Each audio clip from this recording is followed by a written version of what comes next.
Northwestern is the home team, and Duke with a 21-7 lead in the fourth quarter.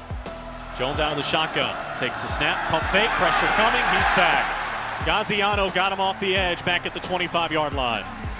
Yeah, when I first got hit, I actually didn't feel it immediately. I kind of felt it when I got up and started running and moving my arm. I realized something was off, and I thought I had a pretty good idea it was my collarbone, so I went and got x-rayed there at the stadium, and it was tough to see, but they could see a fracture there. So, initially I was, pretty crushed, but got back to sideline. Hap told me that it was possible to be back pretty soon there in a few weeks, so that became the goal and kind of went from there. I had, the operation done the next day where they went in and put the plate in there, and then kind of the healing process started from there.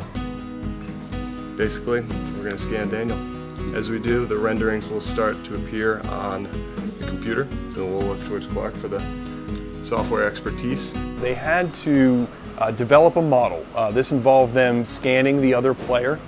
In this case, we had white light scanning equipment that was available to them, as well as very wonderful pieces of software that allow them to kind of refine that scan data down into a model. So basically we started with this model, which was just kind of a proof of concept. Obviously this is big and would restrict some motion, so after this process we were able to get the scan and create a custom mold to Daniel's torso.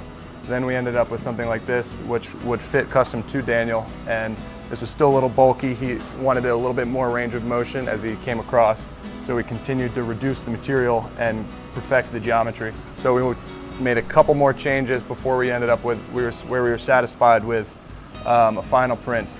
So there were a couple prototypes that were done, and this was our finished product, and it goes kind of like this right along. You can see this is Daniel's clavicle here, and it kind of fits him just like that, and then we used tape to put it on, and it stayed in place, and it if he does get a hit here, as you can see, it would hit and distribute around it, and hopefully he wouldn't feel anything and it wouldn't do any damage. Learning about this device and then having Daniel use it in practice, what gave you that confidence to start him?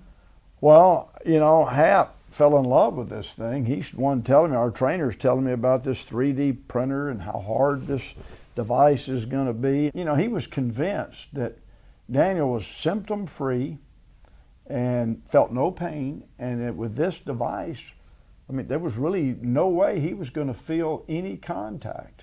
And as it ended up, that's exactly how it happened. So it was an easy decision on my part.